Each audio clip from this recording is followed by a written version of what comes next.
Good morning everyone. मैं विनोद राजपूत आपका अपने परिवार लाइट ज्ञान पर बहुत बहुत स्वागत करता हूं। और आज हम डिस्कस करेंगे यूपी पुलिस स्पेशल टॉपिक्स में टॉपिक नंबर 2 भारतीय कृषि यानी एग्रीकल्चर को डिस्कस करेंगे।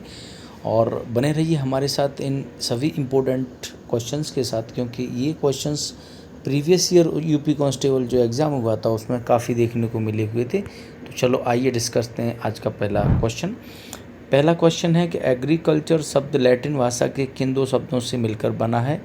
आपके ऑप्शन है एगर और कल्चरा, ऑप्शन बी है एग्री और कल्चर, ऑप्शन सी है एग्रो और कल्ट, ऑप्शन डी है एग्रोस और कल्चरल। इसका जो राइट आंसर है वो एगर प्लस कल्चरा से मिलकर बना है एग्रीकल्चर। लैटिन भाषा में एगर का अर्थ होता है भूमि और कल्चरा का अर्थ है जुताई से बना है। इसका कुल अर्थ भूमि की जुताई करना है। नेक्स्ट क्वेश्चन, देश की जीडीपी जो ग्रॉस डोमेस्टिक प्रोडक्ट में कृषि और समृद्ध क्षेत्रों का योगदान लगभग कितना रहता है, यानी कृषि का कितना योगदान है। आपके ऑप्शन ए है 10% से 12%, ऑप्शन बी 18% से 20%, ऑप्शन डी है 25 से 30% और ऑप्शन डी है 35 से 40%। इसका जो राइट आंसर है कि जो कृषि और समृद्ध क्षेत्रों का जो योगदान रहता है देश की जीडीपी में वो 18 से 20% के बीच रहता है। जीडीपी में आपको बता दूं, कृषि का अगर इंडिविजुअल पूछा जाए तो 18 से 20 के बीच रहता है। यह देश की 14.6% जनसंख्या को रोजगार भी देता है। कृषि में ही प्रचंड बेरोजगारी पाई जाती है।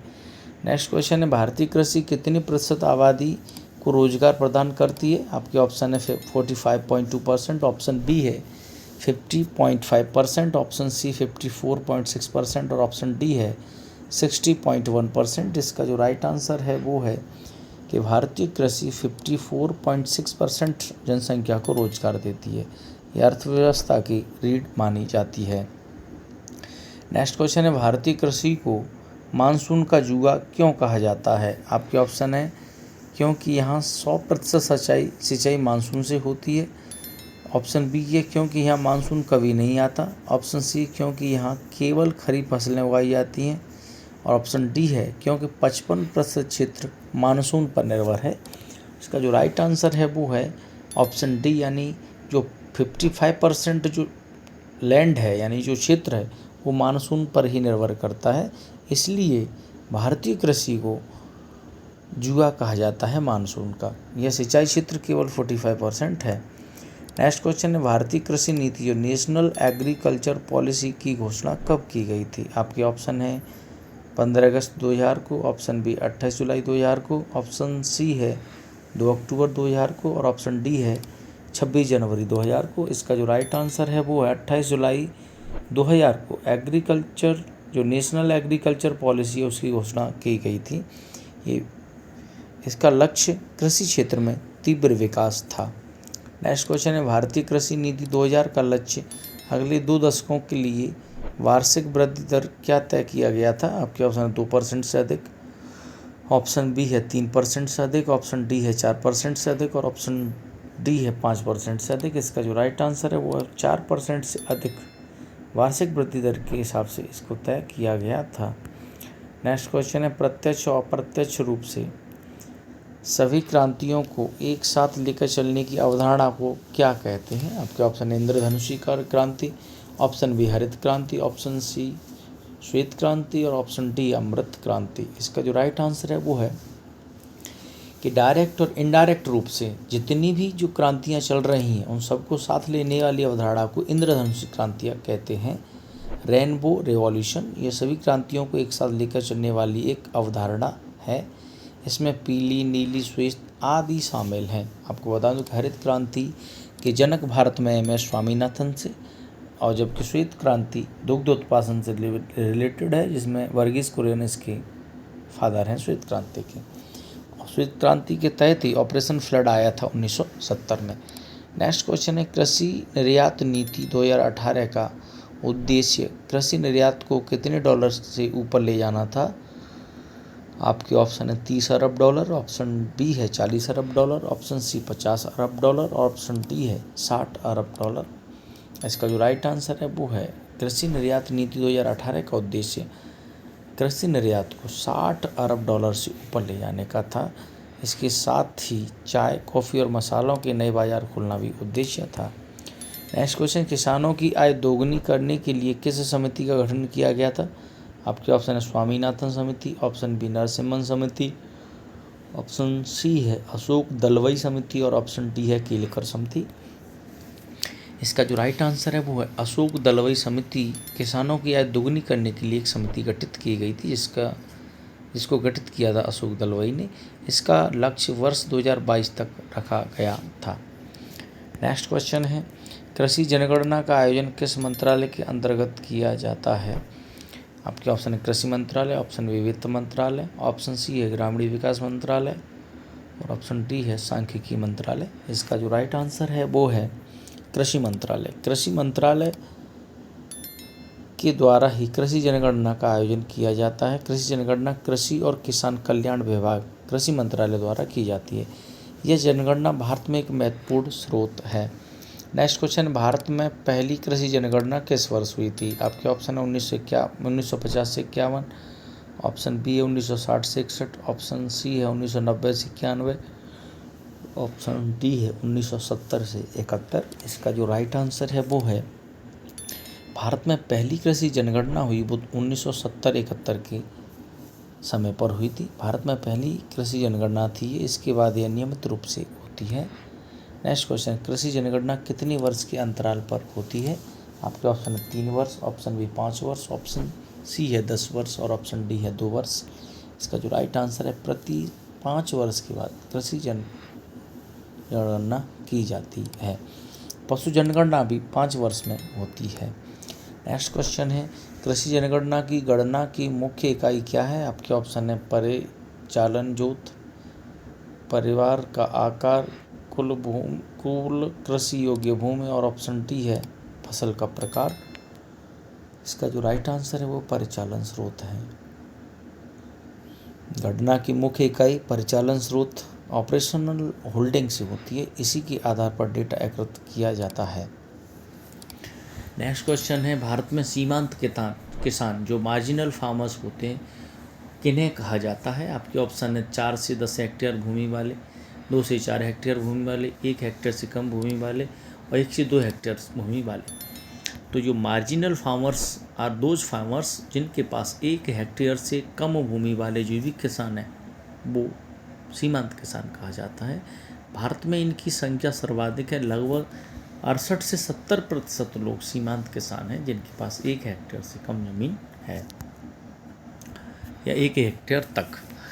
भारत में सर्वाधिक संख्या किन किसानों की है? आपके ऑप्शन है बड़े किसानों की, ऑप्शन बी लघु किसानों की, ऑप्शन सी मध्यम किसान, ऑप्शन डी है सीमांत किसान।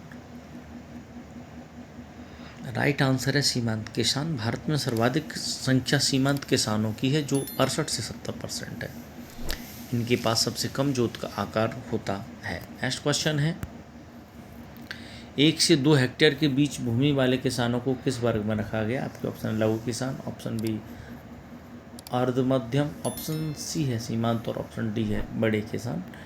इसका जो राइट आंसर है वो है 1 से 2 हेक्टेयर के बीच पे भी ज़मीन होती है किसानों पर उसे लघु किसान कहा जाता है। यह सीमांत किसानों से थोड़ा बड़ा वर्ग है।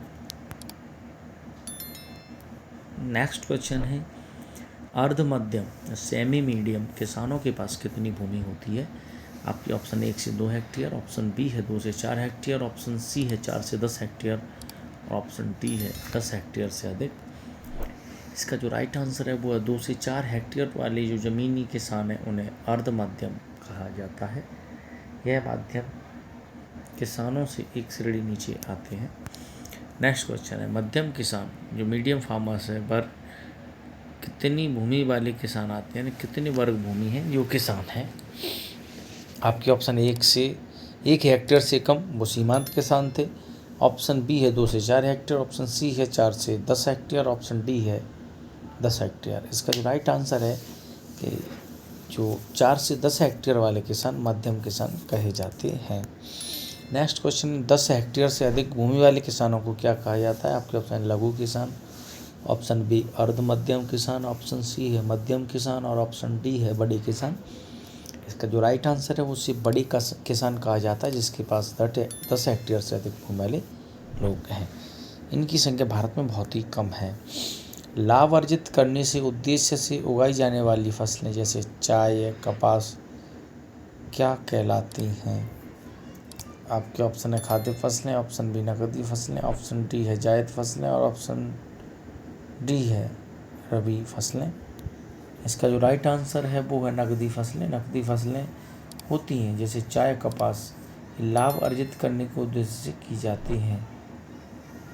चाय कॉफ़ी कपास जूट आदि लाभ के लिए उगाई की जाती है। इन्हें नकदी फसल या कैश क्रॉप भी कहते हैं। इसका उपयोग व्यावहारिक रूप से होता है। नेक्स्ट क्वेश्चन है रबर और नारियल किस प्रकार की फसलों के उदाहरण हैं? आपके ऑप्शन रोपड़ फसल, ऑप्शन बी जायद, ऑप्शन सी खाद्य और ऑप्शन डी है दलहन। इसका जो राइट आंसर है वो है रबर और नारियल एक रोपण फसल है। रबर और नारियल बड़े पैमाने पर उगाई जाने वाली रोपण फसलें हैं। इनमें अधिकतर नकदी फसलें शामिल होती हैं। नेक्स्ट क्वेश्चन है खरीफ फसलों की बुवाई किस महीने में की जाती है? तो आपके ऑप्शन है अक्टूबर नवंबर में, ऑप्शन बी है मार्च में, ऑप्शन सी है जून जुलाई में और ऑप्शन डी है अप्रैल मई में। इसका जो राइट आंसर है वो है जून जुलाई में खरीफ की फसलों को बोया जाता है। इनकी कटाई अक्टूबर नवंबर में की जाती है। नेक्स्ट क्वेश्चन है इनमें से कौन सी खरीफ की फसल नहीं है? आपके ऑप्शन है धान, ऑप्शन बी मक्का, ऑप्शन सी सोयाबीन और ऑप्शन डी है गेहूँ। इसका जो राइट आंसर है वो है गेहूँ। गेहूँ खरीफ की फसल नहीं है, जबकि धान मक्का सोयाबीन ये सब खरीफ की फसलें हैं। नेक्स्ट क्वेश्चन है रबी फसलों की कटाई कब की जाती है? आपके ऑप्शन है जून जुलाई में, ऑप्शन बी है अप्रैल जून में, ऑप्शन सी है अक्टूबर दिसंबर और ऑप्शन डी है अगस्त सितंबर। इसका जो राइट आंसर है वो है अप्रैल जून में रबी फसलों की कटाई की जाती है। इनकी बुआई अक्टूबर दिसंबर में होती है। नेक्स्ट क्वेश्चन है निम्नलिखित में से कौन सी एक रबी फसल है? आपके ऑप्शन है चना, ऑप्शन बी बाजरा, ऑप्शन सी है गन्ना और ऑप्शन डी है अरहर। इसका जो राइट आंसर है वो है चना। चना एक रबी फसल है। आपको बता दूं कि रबी की फसल में अन्य जो है वो सीड्स, चना भी रबी की फसल है, गेहूँ, जौ, मटर और सरसों रबी की फसलें हैं। इन्हें ठंड की ऋतु में उगाया जाता है। नेक्स्ट क्वेश्चन है जायद फसलें किस मौसम में उगाई जाती हैं? आपके ऑप्शन है सर्दी में, ऑप्शन बी भारी बारिश में, ऑप्शन सी है रबी और खरीफ के बीच शुष्क गर्मी या ऋतु में, केवल बर्फबारी वाले क्षेत्रों में। इसका जो राइट आंसर है वो है कि रबी और खरीफ के बीच शुष्क या गर्मी ऋतु में। नेक्स्ट क्वेश्चन है इनमें से कौन सी एक जायद की फसल है? आपके ऑप्शन है कपास, ऑप्शन बी आलू, ऑप्शन सी मसूर, ऑप्शन डी तरबूज। और इसका जो राइट आंसर है वो है तरबूज। तरबूज एक जायद फसल है। तरबूज, खरबूजा, ककड़ी और भिंडी जायद की प्रमुख फसलें हैं। ये गर्मी के मौसम में कम समय में तैयार होती हैं। नेक्स्ट क्वेश्चन है भारत में अधिकांश किसान जो केवल अपने परिवार के भरण पोषण के लिए अनाज उगाते हैं वह कृषि क्या कहलाती है? आपके ऑप्शन है विस्तृत कृषि, ऑप्शन बी है निर्वाह कृषि, ऑप्शन सी है झूम कृषि और ऑप्शन डी है अनुबंध कृषि। इसका जो राइट आंसर है वो है निर्वाह कृषि कहा जाता है, जो इन्होंने ऑनलाइन दिया। नेक्स्ट क्वेश्चन है अधिक श्रम, रासायनिक खाद और मशीनों के प्रयोग से एक साल में 3 से 4 फसलें लेना किस कृषि का हिस्सा है? आपके ऑप्शन है गहन कृषि, ऑप्शन बी विस्तृत कृषि, ऑप्शन सी है मिश्रित खेती, ऑप्शन डी है शुष्क खेती। इसका जो राइट आंसर है वो है गहन कृषि। जहाँ जनसंख्या का दबाव अधिक और ज़मीन कम हो, वहाँ जैसे पंजाब और यूपी, वहाँ गहन कृषि इंटेंसिव फार्मिंग होती है। नेक्स्ट क्वेश्चन है कम जनसंख्या वाले देशों जैसे अमेरिका, कनाडा में बड़े बड़े खेतों में मशीनों द्वारा कौन सी कृषि होती है? आपके ऑप्शन है निर्वाह कृषि, ऑप्शन बी है झूम कृषि, ऑप्शन सी है विस्तृत कृषि और ऑप्शन डी है गहन कृषि। इसका जो राइट आंसर है वो है विस्तृत कृषि। अमेरिका और कनाडा जैसे देशों में विस्तृत कृषि जो एक्सटेंसिव फार्मिंग की जाती है, जहाँ सारा काम बड़ी मशीनों से होता है। नेक्स्ट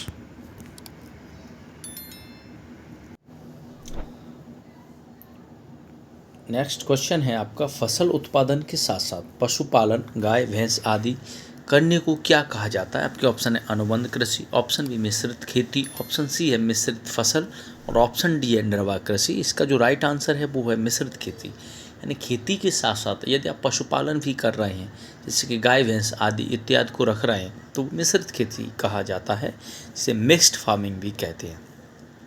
यह मिश्रित फसल से अलग है, यहाँ दो फसलें एक साथ उगाई जाती हैं। जो अगर मिश्रित फसल पूछ लिया जाए तो वहाँ दो फसलें एक साथ उगाई जाती हैं। नेक्स्ट क्वेश्चन है, काटो और जलाओ /&बर्न कृषि को किस अन्य नाम से जाना जाता है? आपके ऑप्शन है गहन कृषि, ऑप्शन बी है अनुबंध कृषि, ऑप्शन सी शुष्क खेती और ऑप्शन डी है झूम कृषि। इसका जो राइट आंसर है वो है झूम कृषि। झूम कृषि को काटो और जलाओ /&बर्न कृषि के नाम से जाना जाता है। झूम कृषि को जंगल काटकर जलाई जाती है, उसके बाद उस पर खेती की जाती है, कुछ साल के बाद वो ज़मीन छोड़ भी दी जाती है। नेक्स्ट क्वेश्चन है, झूम कृषि को आंध्र प्रदेश में किस नाम से जाना जाता है? आपके ऑप्शन है पोडू, ऑप्शन बी पामलू, ऑप्शन सी दीपा और ऑप्शन डी है कुमारी। इसका जो राइट आंसर है वो है कि झूम कृषि को जो आंध्र प्रदेश में पोडू नाम से जाना जाता है।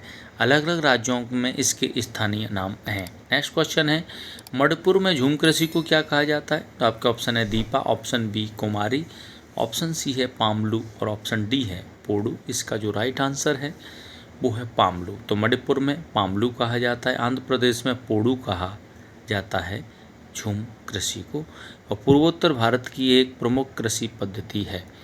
नेक्स्ट क्वेश्चन है, 50 सेंटीमीटर से कम वर्षा वाले क्षेत्रों जैसे राजस्थान दक्कन का पठार में कौन सी खेती की जाती है?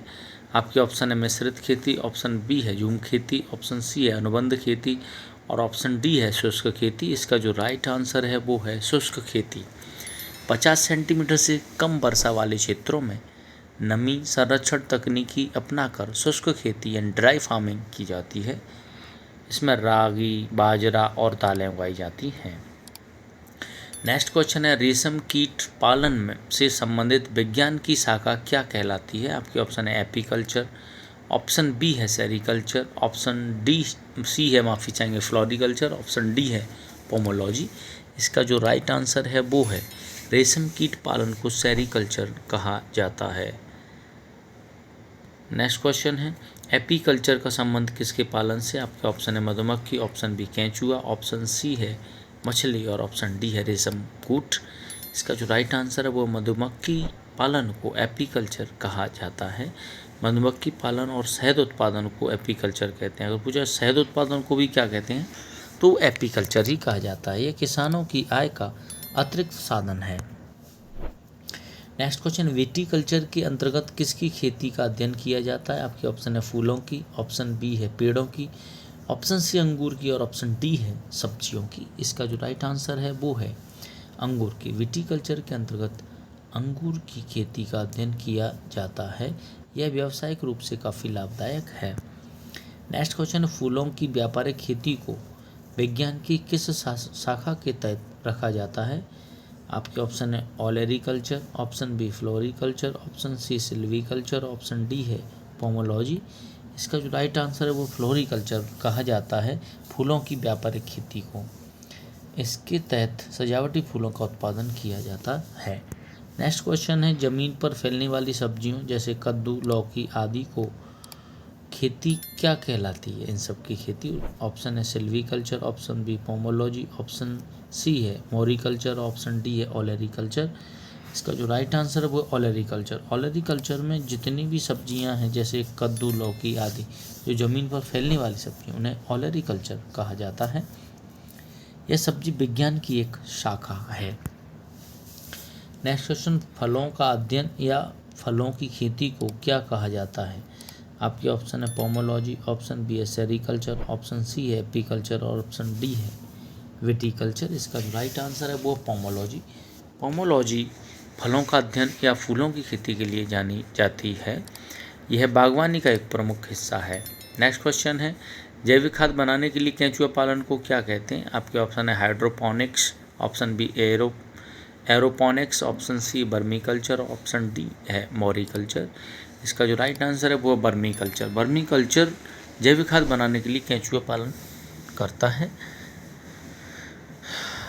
ये मिट्टी की गुणवत्ता भी बढ़ाता है। नेक्स्ट क्वेश्चन है, वनों या इमारती लकड़ी के पेड़ों की खेती को किस नाम से जाना जाता है? आपके ऑप्शन है floriculture, option B silviculture, option C है ओलेरीकल्चर, ऑप्शन डी है पोमोलॉजी। इसका जो राइट आंसर है वो है सिल्वीकल्चर। वनों और इमारती लकड़ी के पेड़ों की खेती को इस नाम से जाना जाता है।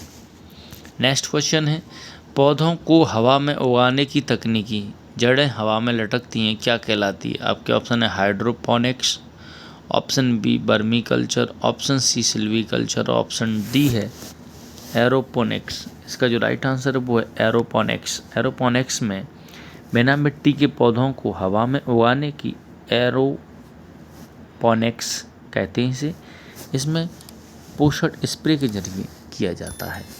नेक्स्ट क्वेश्चन है, मुद्रा रहित खेती, इसमें पौधों को केवल पानी और पोषक तत्वों के घोल में उगाया जाता है, उसे क्या कहा जाता है? आपके ऑप्शन है viticulture, option B sericulture, option C है हाइड्रोपोनिक्स और ऑप्शन डी है मोरिकल्चर। इसका जो राइट आंसर है वो है हाइड्रोपोनिक्स। मृदा रहित या मृदा के बिना पानी में खेती करने की विधि हाइड्रोपोनिक्स कहलाती है। यह आधुनिक कृषि की उन्नत तकनीकी है। नेक्स्ट क्वेश्चन, रेशम कीट के लिए शहतूत की खेती करना क्या कहलाता है? आपके ऑप्शन है moriculture, option B silviculture, option C pomology, option D है ओलेरीकल्चर। इसका जो राइट आंसर है वो है मोरिकल्चर। शहतूत की खेती को मोरिकल्चर कहा जाता है। शहतूत की पत्तियां रेशम कीटों का एक मुख्य भोजन है। नेक्स्ट क्वेश्चन है, भारत में शुद्ध बोए गए क्षेत्र का लगभग कितने प्रतिशत भाग सिंचित है? आपके ऑप्शन है 25 से 30%, ऑप्शन बी 35 से 40, ऑप्शन सी 60 से 65 और ऑप्शन डी है 48 से 50%। इसका जो राइट आंसर है वो 48 से 50% के बीच है। आपका 48 से 50% जो कृषि लगभग इसी से सिंचित अवस्था है। शेष भाग पूरी तरह मानसून पर निर्भर कहलाता है। इसीलिए भारतीय कृषि को मानसून का जुआ भी कहा जाता है। नेक्स्ट क्वेश्चन, भारत में सिंचाई का सबसे बड़ा साधन लगभग 62% कौन सा है? आपके ऑप्शन है नहरें, ऑप्शन बी नलकूप और कुएं, ऑप्शन सी तालाब और ऑप्शन डी है ड्रिप सिंचाई। इसका जो राइट आंसर है वो नलकूप और कुएं। नलकूप और कुएं सिंचाई का सबसे बड़ा साधन है। इनमें सर्वाधिक उपयोग उत्तर प्रदेश और पंजाब में होता है। नेक्स्ट क्वेश्चन है, सिंचाई के दूसरे सबसे बड़े साधन नहरों का प्रतिशत कितना है? आपके ऑप्शन है 24%, ऑप्शन बी 45, ऑप्शन सी 15 और ऑप्शन डी है 35%। इसका जो राइट आंसर है वो है 24%। नहरें भारत में सिंचाई का दूसरा प्रमुख साधन लगभग 24% है। यह उत्तर भारत के मैदानी इलाकों में अधिक प्रचलित है। नेक्स्ट क्वेश्चन, इंदिरा गांधी नहर मुख्य रूप से किन दो राज्यों को पानी प्रदान करती है? आपके ऑप्शन है गुजरात, महाराष्ट्र, मध्य प्रदेश, ऑप्शन बी है बिहार, झारखंड, पश्चिम बंगाल, ऑप्शन सी राजस्थान, पंजाब और हरियाणा और ऑप्शन डी है कर्नाटक, तमिलनाडु और केरल। इसका जो राइट आंसर है वो पंजाब, राजस्थान और हरियाणा में इंदिरा गांधी नहर मुख्य रूप से राज्यों में फैली हुई है। यह भारत की सबसे लंबी नहर प्रणालियों में से एक है। नेक्स्ट क्वेश्चन, तालाब जो टैंक्स होते हैं के द्वारा सिंचाई भारत के किस हिस्से में सबसे प्रमुख 3% है? आपके ऑप्शन हैं उत्तर भारत, ऑप्शन बी दक्षिण भारत, पठारी क्षेत्र, पूर्वोत्तर भारत, पश्चिमी भारत। इसका जो राइट आंसर है वो है दक्षिणी भारत यानी पठारी क्षेत्र में। तालाबों से सिंचाई मुख्यतः दक्षिण भारत के पठारी क्षेत्रों में होती है। तालाब और आंध्र प्रदेश में यह सर्वाधिक है।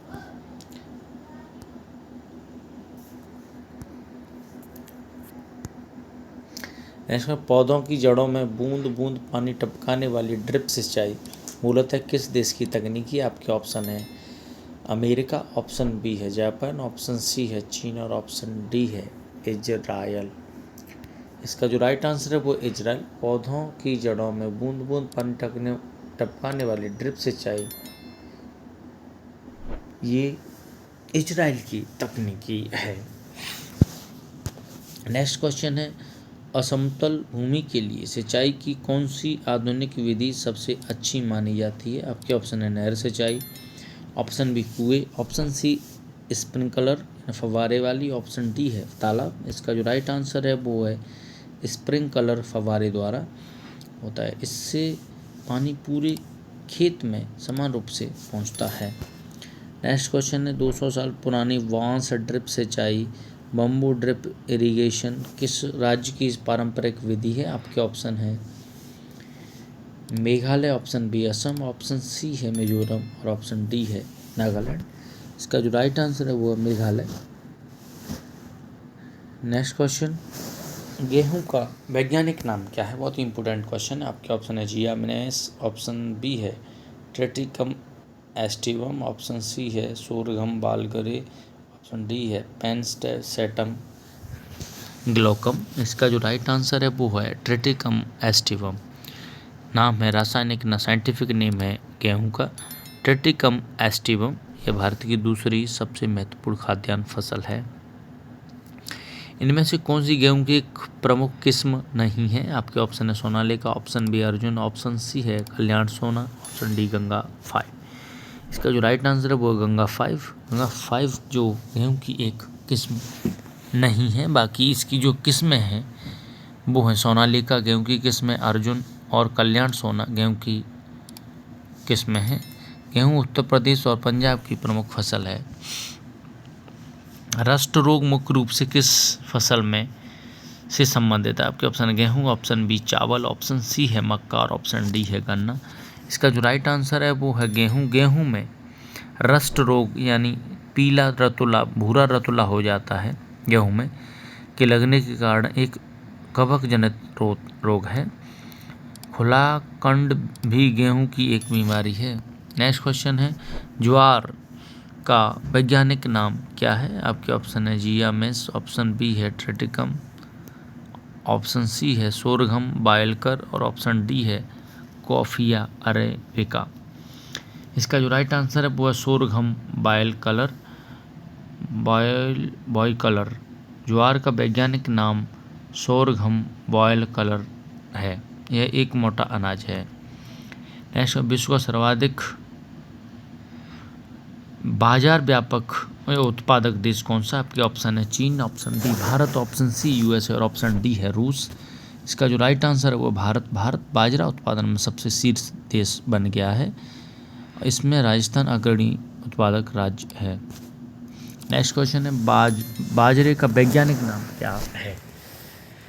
आपके ऑप्शन है जियामेस, ऑप्शन बी है ट्रेटिकम एस्टिवम, ऑप्शन सी है सेरेकम ऑफिसरेनमरम और ऑप्शन डी है पेनिसेटम ग्लोकम। इसका जो राइट आंसर है वो है पेनिसेटम ग्लोकम। वैज्ञान का या बाजरे का वैज्ञानिक नाम है। यह कम पानी में भी अच्छी पैदावार देती है। नेक्स्ट क्वेश्चन है जूट को अन्य किस नाम से भी जाना जाता है? आपके ऑप्शन है गोल्डन फाइबर, ऑप्शन बी है सिल्वर फाइबर, ऑप्शन सी है रेड फाइबर और ऑप्शन डी है ब्लैक फाइबर। इसका जो राइट आंसर है वो है गोल्डन फाइबर। जूट को गोल्डन फाइबर कहा जाता है या सुनहरा रेशा भी कहा जाता है। यह एक रेशेदार खरी की फसल है जूट। नेक्स्ट क्वेश्चन, भारत में जूट उत्पादन में कौन सा राज्य प्रथम स्थान पर है? Option A Assam, option B Bihar, option C Paschim Bengal, option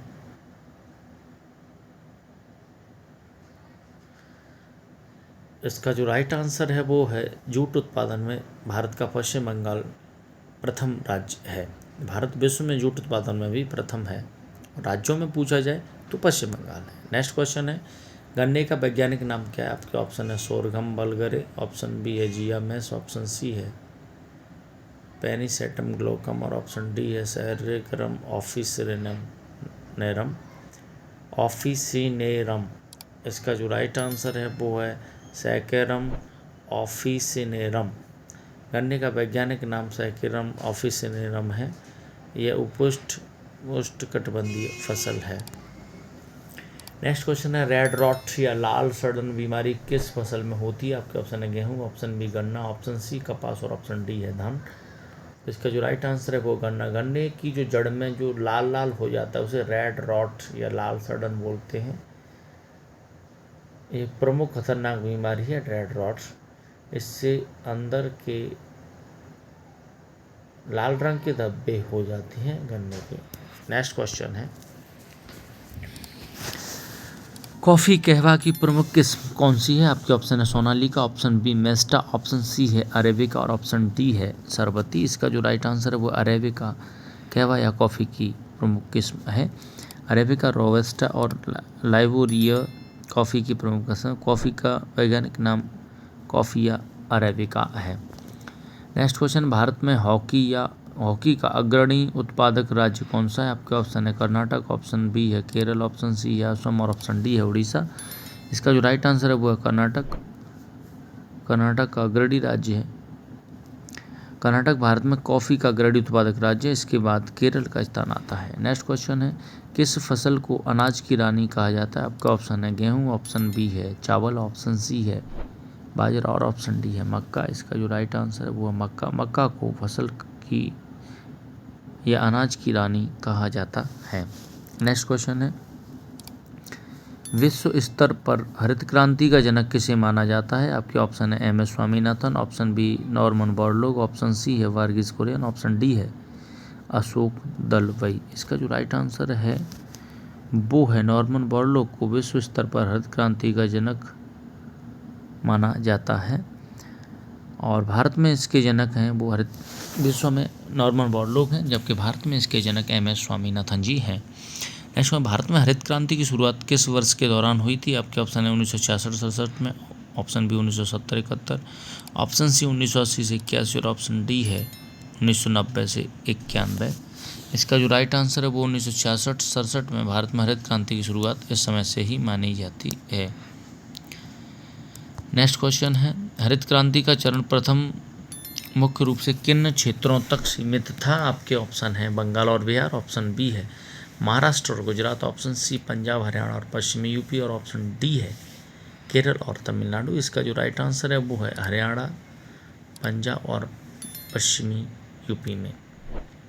next question है, वीडियो देखने के लिए बहुत बहुत थैंक यू। अगर आप इन सारे MCQs का PDF लेना चाहते हैं तो हमारे चैनल को विजिट करिए। वीडियो के नीचे या डिस्क्रिप्शन आपको मिल जाएगा PDF में। तो एक बढ़िया एकदम बहुत ही अच्छी PDF है, उसे देखकर आप अपनी तैयारी अच्छी कर सकते हैं। बाकी अगर वीडियो समझ आए या पसंद आया हो तो उसे लाइक, शेयर और सब्सक्राइब करें। Thank you.